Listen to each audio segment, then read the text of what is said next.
kanato. Mo nang bisag unsa ka simple sa topic, dili gyud nako laktawan tungod kay, as I've said, kini atong pagtuon diri cover to cover sa libro na The Faith Explained.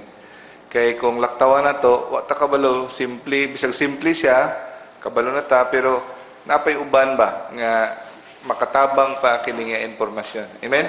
Ug base day makadugang pa pod. Okay? So who is Jesus Christ? So kinsa man ni siya nga ang daghan na kaayo, pila ka milyon, pila ka bilyon na ang tao nga nagtuo kaniya, no? Nagsunod kaniya. So unsa man ni siya ka picture? Nazareno, no? So karon ang simbahang Katoliko nga namugna tungod kaniya, no? O daghan kaayo mga tao nga gikan pa sa kasaysayan nagpakamatay para sa pagsunod kaniya, no? Namatay, namartir tungod kaniya. Kinsa ba nga sa picture?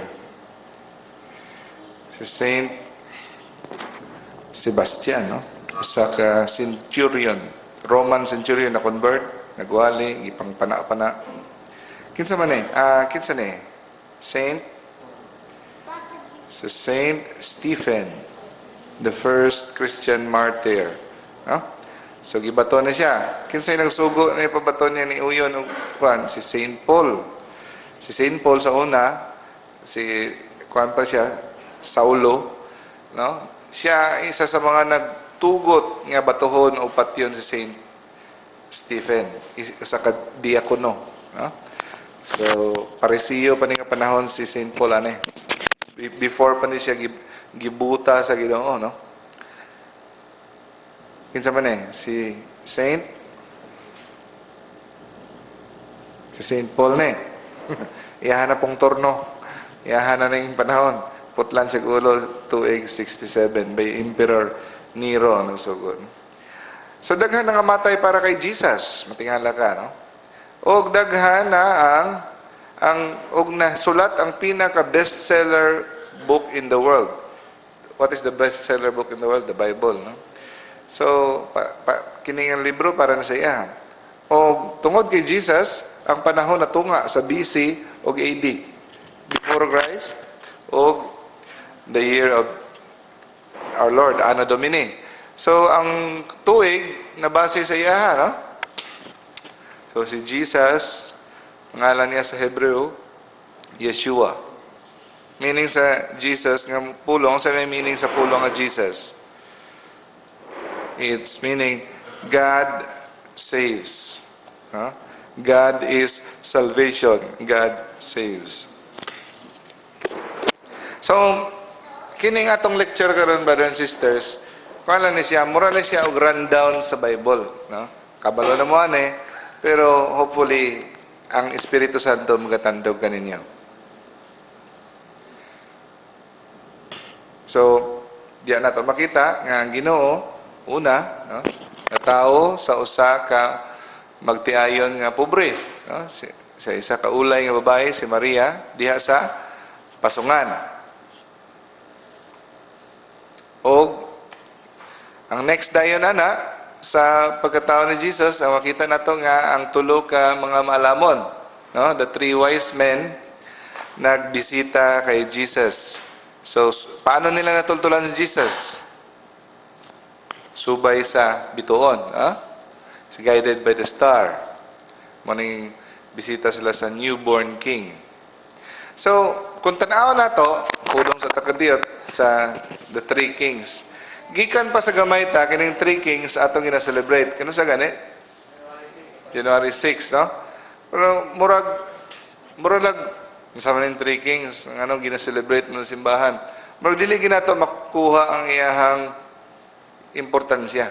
Pero di ay sa atong pagkaton, importante di ay kaining three kings, makahuluganan kaining nga naman. Una sa tanan, kining tulo no? Dili man ni sila ingon nga hari, no? Ang gisulti sa Bible is maalamon na 3 wise men, no?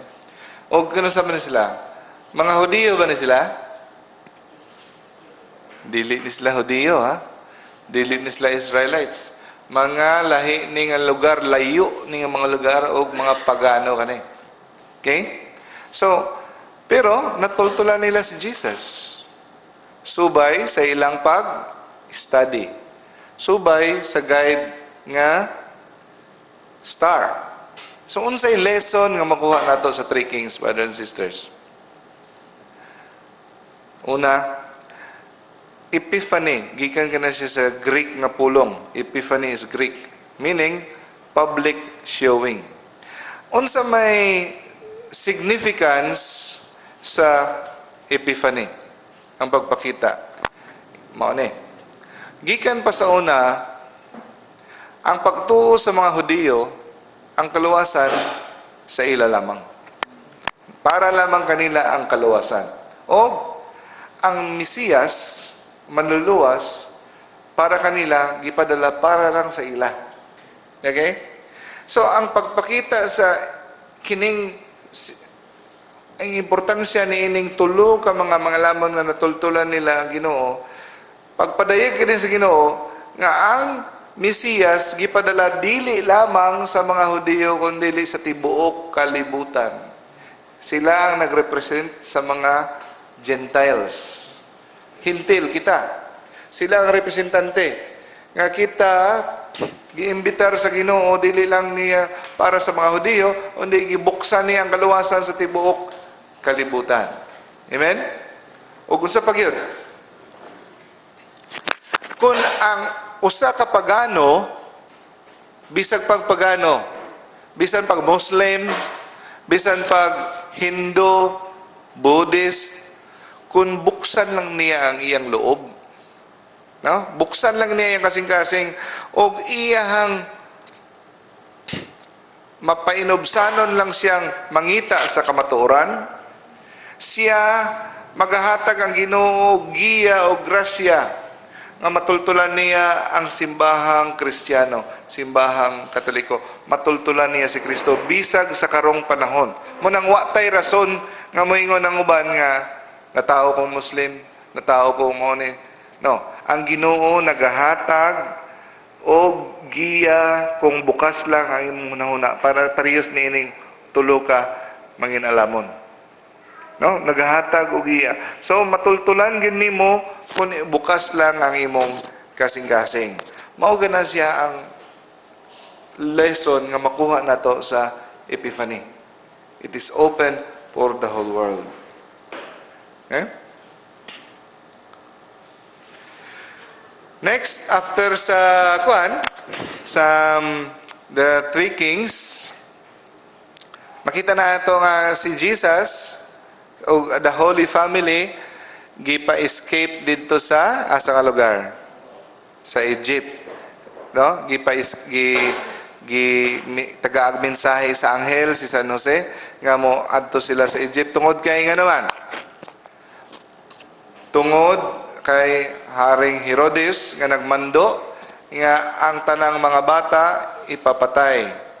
Patyon kinahadlok siya nga mapulihan siya pagkahari kay gitagna nga naay Mesiyas nga mahimong hari sa mga Hudiyo.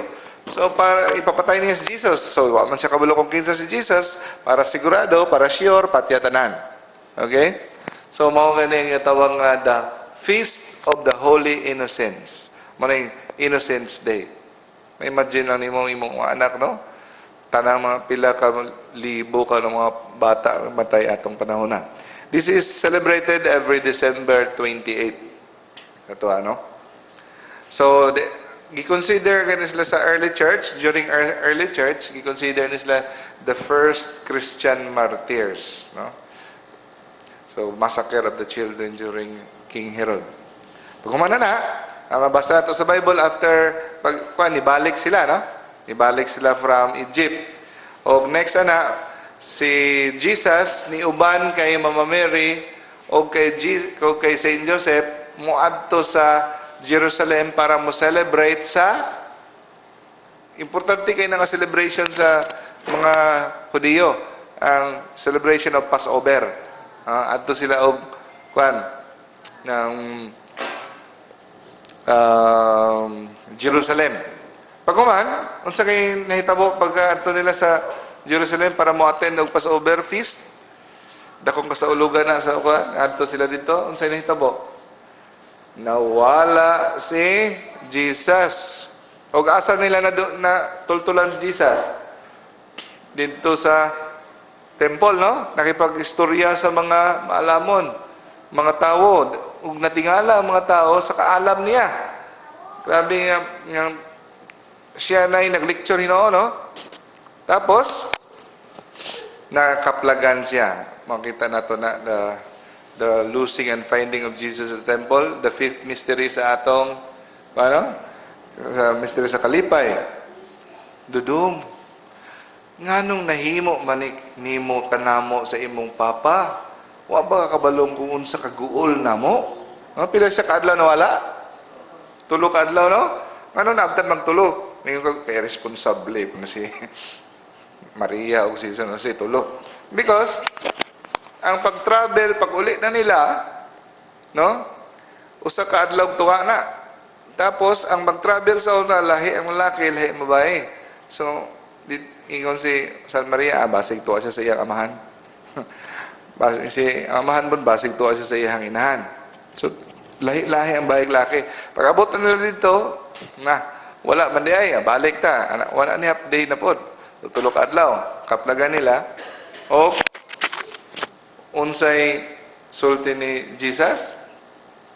Wala ba mo kabalo nga dapat diri ko sa balay sa akong mahan? No?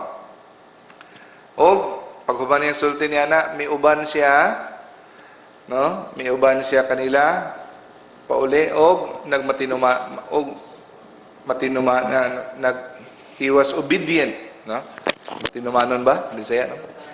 Sugdanon. Paghuman, o kini tanan, gitipigan ni Maria sa iyang kasing-kasing. O, unsay ni paghuman na, unsay nahitabo sa panahon sa kinabuhi ni Jesus sa gamay pa. Paghuman ni ingon ni Saint Luke, kay San Lucas naman ni mo basahan, di ba ni mo basahan sa Matthew, Mark o John, no? Sa Luke Gospel ne. Basta gani bahin kay Mama Mary nga kuan, nga mga istorya nga mga detalyado, diha ka adto kay St. Lucas kay daghan na siya mga information, no, about Mama Mary, no? So gitipigan niya kinitiran og si Jesus mitubo sa edad og sa grasya atubangan sa Dios ug sa tao. Kung sa English pa, Jesus grew in age and grace before God and man. No? And then after na, wala na. Pila edad ni Jesus sa aning panahon na? 12 years old, no? Ang next nga, paghuman sa 12 years old, ni nga incident sa temple, kano sa naman po ni, sulat na po si St. Lucas? 30 na. So, pila ka tuig ang nawala, nga wala na apel? 18, no? So, ang phrase nga, Jesus advanced in wisdom, no? Makapangutan nata. Giun katong ni grow si Jesus in wisdom. Sulod sa atong hunahuna dayon. Giun sa man niya pagtubo, no? Giun sa niya pagkat-on, no? Ni Jesus. Parehas ba siya sa ubang mga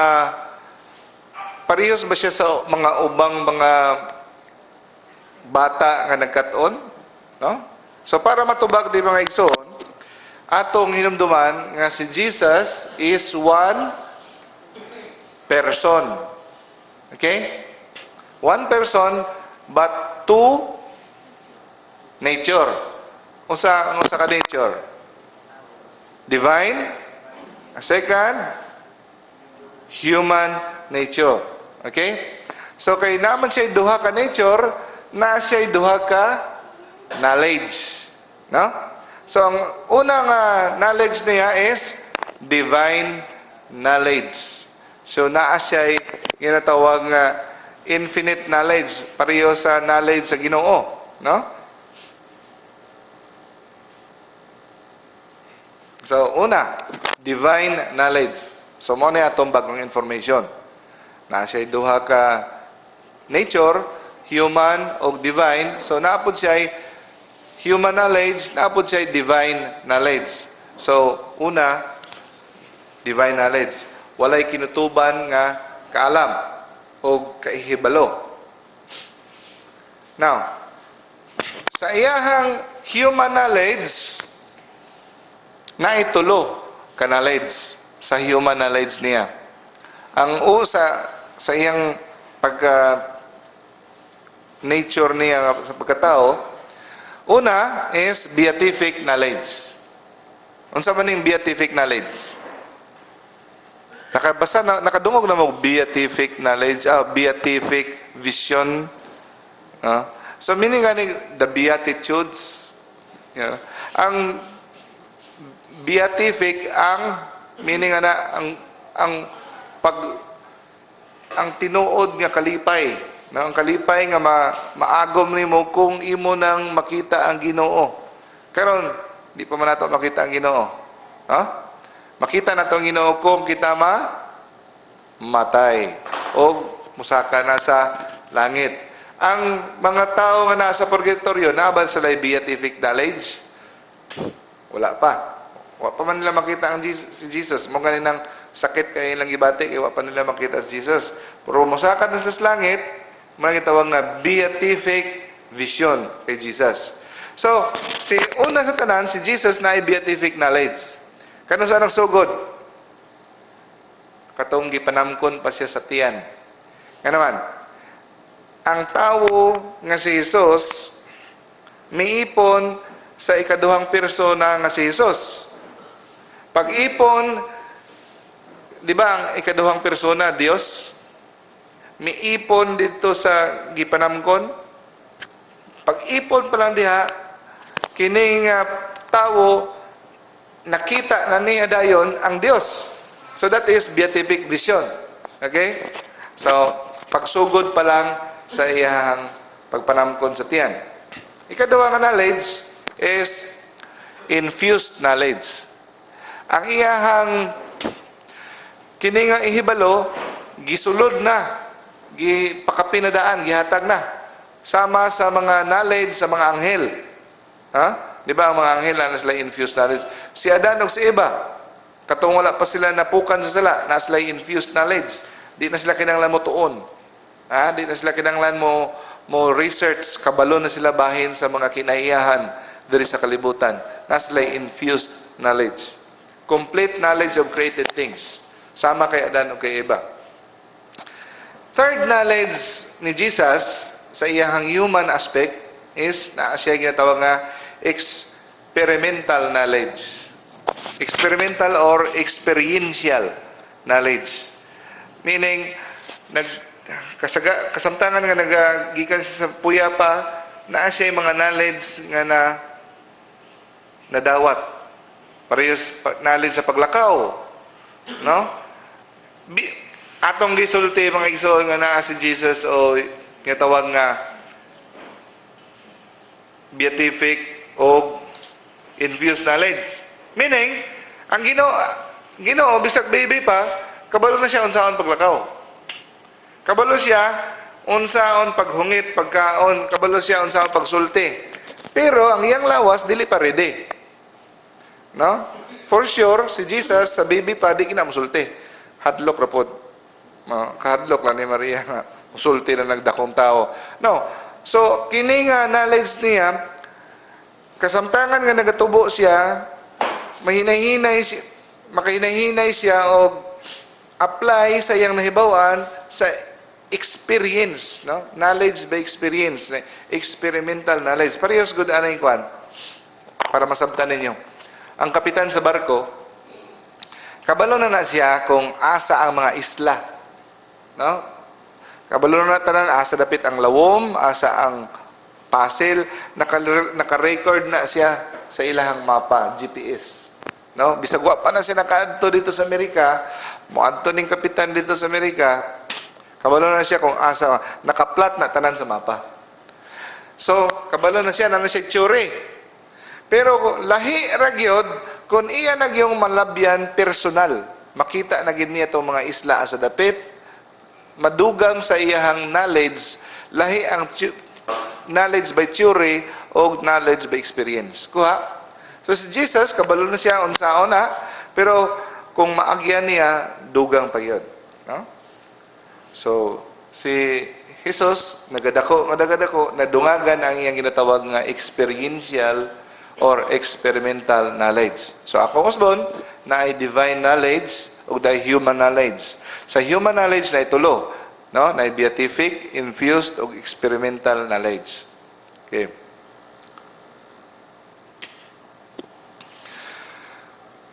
Okay. 18 ka tuig nga walay tingog ang Biblia. Matingala ka. Kung makahuna-huna ka, no? Matintal ka maguna-huna. Nganong giusikan man sa Ginoo kining 18 ka tuig? Nganong wala naman lang siya may diretso? Nganong 30 ka tuig, 30 anyos pa siya nisugod? Unsa may yang gibuhat sa 18 ka tuig, no? Sayang. Iyan lang unta nang ipangluwas o unsa ba diha? Ha? Kauna-una mo na? Okay. Unsay nakita niyo sa picture? Si Jesus nagtabang sa iyang ginikanan. Nauna Dios magbubuhat sa tanang magbubuhat. Dios sa tanang Dios, gamhanan sa tanang gamhanan, nagbuhat sa langit ug yuta. Niya mag-aswat-aswat lang nigo. Utuman sa tawo kunon sa isugo niya, no? So naay lesson nga makuha niini, no? Naay tay lesson nga makuha sa 18 years nga si Jesus wala dungga, no? Unsa may lesson nato diri nga makuha? No, very important nga bisag mo ning yung mahinumduan karong gabi na. Nga walay tahas bisag unsa kagamay nga sa mata sa Dios dili makahulugan, dili bililhon. Sa mata sa Dios tanang buluhaton, tanang tahas para sa Ginoo na ay bili. Amen? Kung sa English pa, there is no task that is not important. In the eyes of God, walay tahas, maglungag man ka, mangamlot man ka, manilhig, manglaba, no? Basta kini imong gibuhat sa para sa Dios, gibuhat nimo nga naay gugma. Nag-init kag tubig, nag-ilis ka og lampin sa imong anak, nanutbras ka, naglungag ka, pero imong paglungag naay gugma sa imong paglungag, naay gugma sa imong pagpangamlot, sa imong simple nga tahas, imong gitagaan og bili. Mao na siya ang lesson nato diri. Nga sa tago lang, sa tago wala makita sa katawhan ang adlaw-adlaw nga pagtuman sa Ginoo sa iyang ginahan. No? Bililhon kayo ni. Imagine 18 years. It is not by the size of our job that God measures us. Amen? Dili unsa kadako ang imong trabaho nga sukdon kita sa Ginoo. Pero kung unsa ka matinud-anon nato gibuhat kini nga tahas.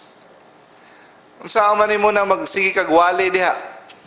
Pero ang imong kasing-kasing nga bagotbot. Unsa man nimo ikaw sige mag dakog tahas nimo sa simbahan.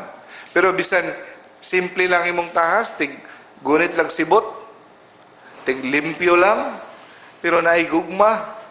No? So, may isuon sa mata sa Dios, kita nga nagatabang para sa gingharian sa Dios, palarihos lamang. Muwali ko, kamo naglingkod, naminaw, pariho rata. Basta nga naay gugma sa inyo, basig mas mulabaw pa mo sa mga nagsulti. Maglabaw pa mo sa pare, mulabaw pa mo kay sa kasing-kasing. O, takabalo. Si Madam diha nga andam sa bulak diha sa simbahan, basig takabalo mas labaw pa siya sa mata sa Dios kumpara sa pare. Kay ang atong tahas bisag unsa ka simple sa mata sa Dios na ay dakong bili. Okay.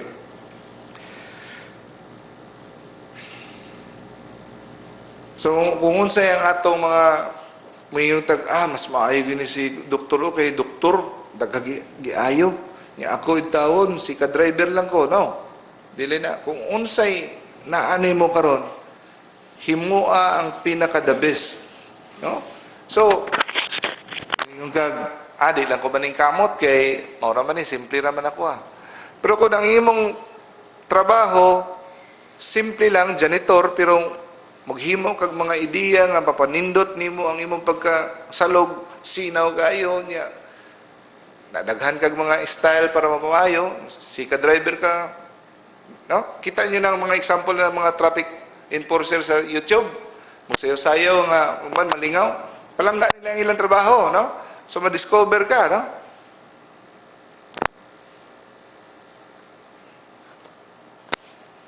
Okay. Ngayon, si Kristo gilansang sa cross. Gibunalan ng iyang kamot o martilyo. Lansang. Pero, wala mo kabalo nga sa si Kristo nagtabang sa iyang amahan sa pagpamanday, pamisbis og tubig, pamubog tanom, no? Siya, ang iyahang buhat sa pagtubos, nagsugod na. Daghang wala kabalo ana. Abi na to, ang pagtubos ni Kristo, dito lang sa krus. Ha? Nagsugod na ang pagtubos ni Kristo sa atong mga sala. Sugod pa sa siya puya. Okay? Katong paglansang niya, ang lansang asay gamit sa iyang kamot, martilyo. Pero sa wala pa sa gilansang, gamit gyapon ng martilyo o lansang sa iya pagpamanday. No? Diha pa lang. Nagsugod na ang iyahang pagtubos kanato. Redemption. Unsay meaning sa redemption? Tubos. No? Paliton og usab, meaning to buy back. Paliton nimo og usab. Nganong paliton mo nato og usab? Siya ay na nag-iya, pero iyang ipalit og usab. Nga naman, kinsa may nagprinda. Kita. Huwag kita ulaw, no? Dili kita tag-iya, yung iprinda na to. Kung preso na ba, ipahulam lang ka, o gamit, cellphone, yung imong iprinda. Nga ang tag-iya, hinuoy mo mulukat.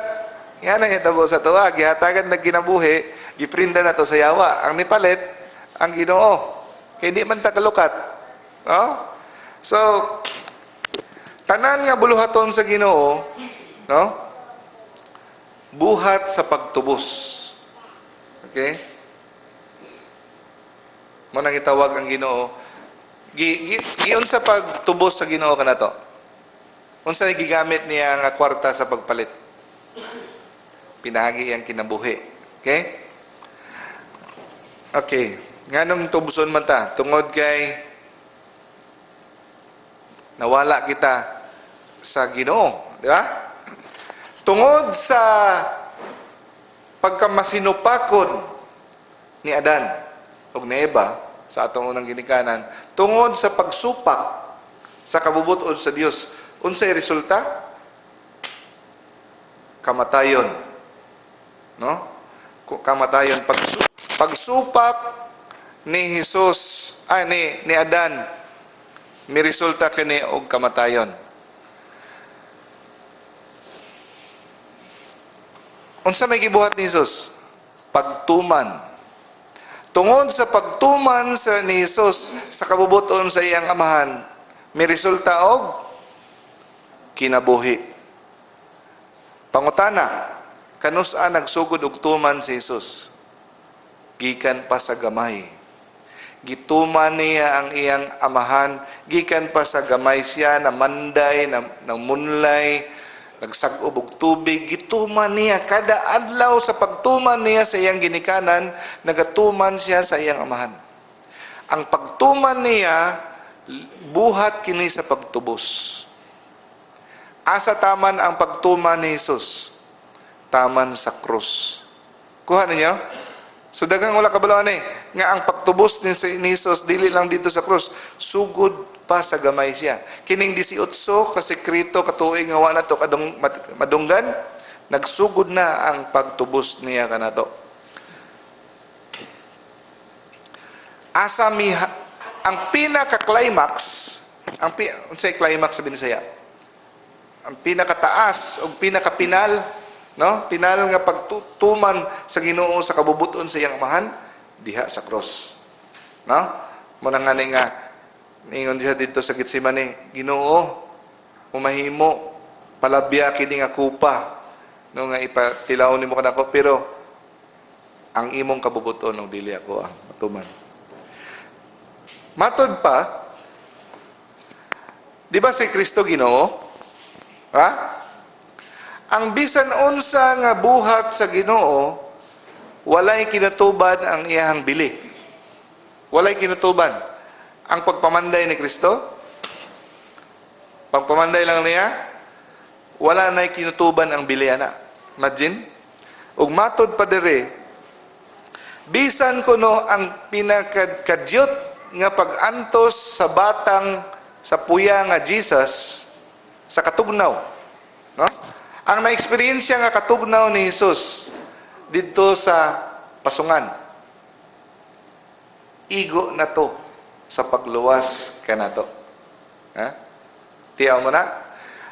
Ang katugnaw nga iyang na-experience dito bilang puya, igo na kuno unta to nga muluwas kanato. Tungod kay bisag unsa ka simple nga sakripisyo sa Ginoo, igo na tungod kay siya Ginoo. Pero ngano man, ha? Nganong kinahanglan man gyud si Kristo mamatay sa krus? Igo naman ka dito, no? Igo na to. Ngano man?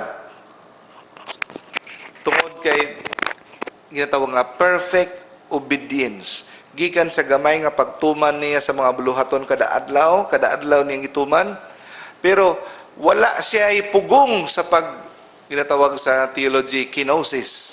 Unsay meaning sa kenosis? Emptying. Giula niya ang iyang kaugalingon. Mabasa nato sa Philippians, no? Nga wala siya nagpakadiyos, no? Sa mga iyang gikuha ang pagkadiyos, kundi iyang giula ang tanan. So ang pinali sa pag-ula niya sa tanan sa iyang pagkadiyos diri sa cross. Brad, kinanglan igo naman dahil ito ang sa gamay pa siya ang katugnaw nga na-experience niya. Nganong kinanglan mangyud siya mamatay sa krus. Duha ka lesson mga igsoon nato makuha ni. Duha ka lesson. Una, para mabatyagan nato ang malisya sa sala. Kung unsa kangilad ang sala, nga ang atong Ginoo muantos o ingani kangingidlas nga pagantos. Dili nato tiaw-tiawan ang sala kay ingana kangilad ang epekto o ang resulta sa sala. Unang lesson. Ikaduha, ngano ang Ginoo namatay gyud, nga igo naman ta to. Nganong kinahanglan magisamatay para mabatyagan nato kung unsa kalawom ang iyang gugma kanato. Kuha niyo? 2 lessons. Unsa kangilad ang sala, unsa kangilad ang mortal sin, unsa kangilad ang venial sin, nga kada sala nato mao ni resulta ang atong Dios na pasakitan nato. Ikaduha, unsa kalawom sa gugma sa Dios, nga bisag siya Dios misugot sa paghimo nini para kanato. Amen. Next ana. So 30 years old na siya, no? Isugod na iyang public ministry. So makita na to nga si Jesus nagwali. Unsa man ni siya nga picture? Sermon of the Mount, no? Matthew chapter 5, the 8 Beatitudes, blessed are you, ano? So nagwali siya, o makita na to ang iyang unang milagro. Asa siya ng milagro sa una? sa kasal sa Kana. No? Ang kasal sa Kana, napo tayo lesson makuha ni. Sa may makuha na to ni. Nga ang Ginoo, no? Isa sa daghang lesson ng kwan, usa sa mga lesson na ni, nga ang Ginoo concern po siya sa atong physical needs. Nga bisan nga ni ang kasal, nga ordinaryo nga nanginahanglan og bino, nagbati po siya sa atong panginahanglan nga iyang gihimo ang bino nga ang tubig nga bino, no?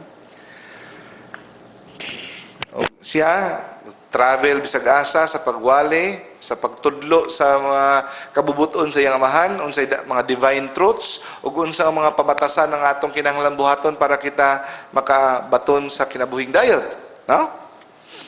Ug iyang gihatag ang example. Dili lang kay kon naghatag siya example gyud.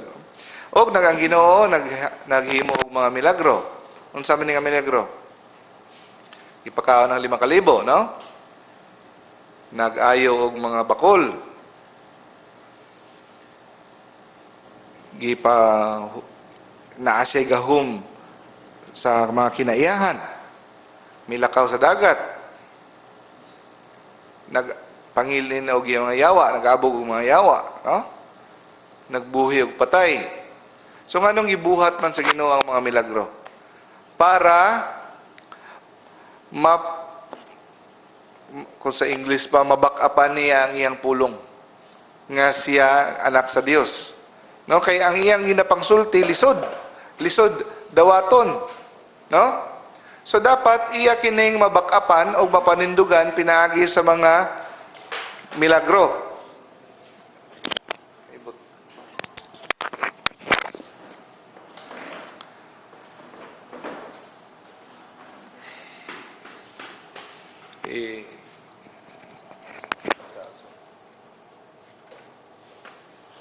Andy, can you just sit here? Can you just sit there? Parang pa rin yung video lang. Sige.